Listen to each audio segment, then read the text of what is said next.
Hi hello ಎಲ್ಲ ವೀಕ್ಷಕ ಬಾಂಧವರೆಲ್ಲರಿಗೂ ಕೂಡ ಸ್ವಾಗತ ಸುಸ್ವಾಗತ. ಆಸೆ ಧಾರಾವಾಹಿ ಇವತ್ತಿನ ಸಂಚಿಕೆ ಏನಾಗಿದೆ ನೋಡೋಣ ಬನ್ನಿ. ಇತ್ತ ಸೂರ್ಯ ಹೊಡೆದ ಮೇಲೆ ಇವನು ಅಡ್ಮಿಟ್ ಆಗಿರ್ತಾನೆ.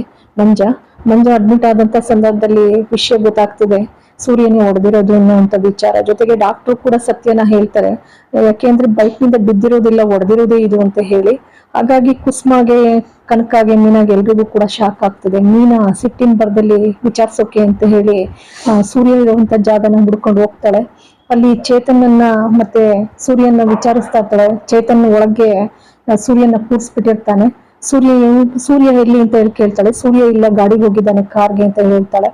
ಆದ್ರೆ ಸೂರ್ಯ ಅಷ್ಟರಲ್ಲಿ ಬರ್ತಾನೆ. ಬಂದಾಗ ಕೇಳ್ತಾಳೆ, ಯಾಕ್ರಿ ಆ ಪಾಪದ ಹುಡುಗನ ಮೇಲೆ ಯಾಕಂದ್ ಕೈ ಮಾಡಿದ್ರಿ, ಏನ್ ಮಾಡಿದ್ದ ಅಂತ ಹಂಗೆ ಆ ಮೂಳೆ ಮುದ್ದು ಹೋಗಿ ಹೊಡೆದಿದ್ದೀರಾ ಅಂತ ಹೇಳಿ ಕೇಳ್ತಾಳೆ. ಕೇಳ್ದಾಗ ಅದಕ್ಕೆ ಅವನು ತಪ್ಪು ಮಾಡಿದಾನೆ, ಅದಕ್ಕೆ ನೋಡ್ತಿದ್ದೀನಿ ಅಷ್ಟೇ, ಅದ್ರಲ್ಲಿ ಏನ್ ತಪ್ಪು, ಏನ್ರಿ ಇಷ್ಟು ಸರಾಗವಾಗಿ ಹೇಳ್ತಿರಲ್ಲ ಅಂತ ಹೇಳಿ ಕೇಳ್ತಾಳೆ ಮೀನಾ. ಅಷ್ಟರಲ್ಲಿ ಕುಸ್ಮಾನು ಕೂಡ ನಾನು ವಿಚಾರಿಸ್ತೀನಿ, ಆ ಪಾಪದ ಮಗುಗೆ ಯಾಕೆ ಹೊಡಿಬೇಕಿತ್ತು, ನನ್ನ ಮಗನಿಗೆ, ನನ್ನ ಮಗ ಏನ್ ಮಾಡಿದಾನೆ ಅಂತ ಈ ರೀತಿ ಹೊಡಿಬೇಕಿತ್ತು ಅಂತ ಹೇಳಿ ಓಡ್ತಾಳೆ. ಅದಕ್ಕೆ ಕನಕ ಇದ್ದಳು, ಬೇಡ ಸುಮ್ಮನಿರಮ್ಮ, ಬೇಡ ಸುಮ್ಮನಿರಮ್ಮ, ಸಿಟ್ಟಲ್ಲಿದೆಯಾ ಬಾಳ, ಇಲ್ಲ ನಾನು ಹೋಗ್ಲೇಬೇಕು, ನಾನು ವಿಚಾರಿಸ್ಲೇಬೇಕು, ನನ್ನ ಮಗ ಎಲ್ರ ತರ ಅಂತ ಅನ್ಕೊಂಡಿದ್ದಾರೆ. ನಾನ್ ಮಾತ್ರ ಈಗ ಸುಮ್ಮನೆ ಇರೋದಿಲ್ಲ, ಯಾರಾದ್ರೂ ಅಷ್ಟೇ. ನನ್ನ ಮಗನಿಗೆ ಈ ಪರಿಸ್ಥಿತಿ ತಂದಿದ್ದಾರೆ ಅಂತ ಅಂದ್ರೆ ಅವ್ನ ಭವಿಷ್ಯ ಹಾಳು ಮಾಡಿದಾರೆ ಅಂತ ಸುಮ್ಮನೆ ಬಿಡೋದಿಲ್ಲ ನಾನು ಅಂತ ಹೇಳಿ ಕುಸ್ಮ ಕೋಪ ಮಾಡ್ಕೊಂಡು ಸೂರ್ಯನ ಹತ್ರ ಮಾತಾಡಕ್ಕೆ ಅಂತ ಹೋಯ್ತಾಳೆ. ಯಾಕಳಿ ಅಂದ್ರೆ ಹೀಗ್ ಮಾಡಿದ್ರಿ, ಅದೇ ನನ್ನ ಮಾತು ಕೇಳಿ, ಕಾರಣ ಇಲ್ದಲೆ ನನ್ ಮಾಡೋದಿಲ್ಲ. ಅದಕ್ಕೆ ಅವಳು ಹೇಳ್ತಾಳೆ, ಏನೇ ಕಾರಣ ಇರ್ಲಿ, ಏನೇ ತಪ್ಪು ಮಾಡಿರ್ಲಿ, ಕೈ ಮುರಿಯೋಕ್ ನಿಮ್ಗೆ ಎಷ್ಟು ಧೈರ್ಯ, ಯಾರು ಹೇಳಿ ಕೇಳಿ ನೀವು ಈ ರೀತಿ ಓಡೋದ್ರಿ, ಅಳಿಯಂದ್ರು ಅಂತ ನಾನು ಎಷ್ಟು ಪ್ರೀತಿಯಿಂದ ಗೌರವದಿಂದ ಕಾಣ್ತಾ ಇದ್ದೆ, ಎಷ್ಟು ಕಾಳಜಿ ತೋರಿಸ್ತಾ ಇದ್ದೆ, ಮಗನ್ ಸ್ಥಾನ ಕೊಟ್ಟಿದ್ದೆ, ನೀವ್ ಹೀಗ್ ಮಾಡ್ತೀರಂತ ನಾನು ಅನ್ಕೊಂಡಿರ್ಲಿಲ್ಲ.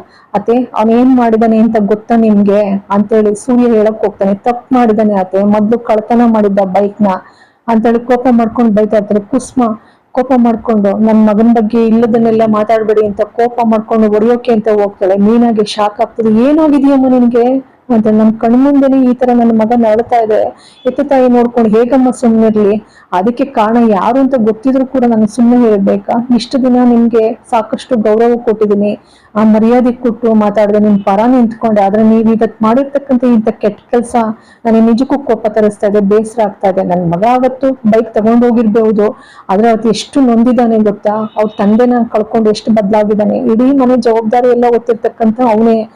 ನಿಮ್ಗೂ ಕೂಡ ಮಾಡಕ್ಕಾಗಲ್ವಲ್ಲ, ಅದಕ್ಕೆ ನಿಮ್ಗೆ ಹೊಟ್ಟೆ ಉರಿ ಅಲ್ವಾ, ಅದಕ್ಕೆ ನನ್ನ ಮಗನ ಕೈ ಮುರಿದ್ರಿ ಅಲ್ವಾ, ಮುಡಿಬಾರ್ದು ಅಂತ ಹೇಳಿ ಅಂತ ಕುಸ್ಮ ಬೈದಾಡ್ತಾಳೆ. ಮೀನ ಇದ್ದಳು, ಏನಮ್ಮ ಈಗೆಲ್ಲ ಮಾತಾಡ್ತೀಯ, ಸುಮ್ಮನಿರಮ್ಮ, ನಾನು ಮಾತಾಡ್ತೀನಿ, ಸಾಕ್ ಸುಮ್ಮನೆ, ಅಳಿಯಂದ್ರು ಅಂತ ಮರ್ಯಾದೆ ಕೊಟ್ಟಿದ್ಕೆ, ಗೌರವ ಕೊಟ್ಟಿದ್ದಕ್ಕೆ ಎಲ್ಲ ಮೂರ್ ಜನ ಇಲ್ಲ ಅಂದ್ರು ಕುಡ್ಕ ಅವನು ಸರಿ ಇಲ್ಲ ಅಂತ, ಆದ್ರೂ ಕೂಡ ನನ್ ಪರವಹಿಸ್ಕೊಂಡ, ನನ್ನ ಅಳಿಯ ಹಾಗಲ್ಲ ಒಳ್ಳೆಯವನು ಅಂತ ಹೇಳಿ ಅಷ್ಟೆಲ್ಲ ಗೌರವವನ್ನ ಕೊಟ್ಟಿದ್ದಕ್ಕೆ, ನಾನು ಪರವಹಿಸ್ಕೊಂಡಿದ್ದಕ್ಕೆ ಈ ತರ ಏನೇ ನನ್ನ ಮಗನಿಗೆ ಈ ತರ ಮಾಡಿದ್ಮೇಲೆ ಅವ್ರ ಏನಾಗ್ಬೇಕು ನನಗೆ ಅಂತ ಕೋಪ ಮಾಡ್ಕೊಂಡು ಒಡೆಯಕ್ ಮುಂದೆ ಹೋಗ್ತಾರೆ. ಅದೇ ಸೂರ್ಯನಿಗೆ ಬಹಳ ಬೇಸರ ಆಗ್ತಿದೆ.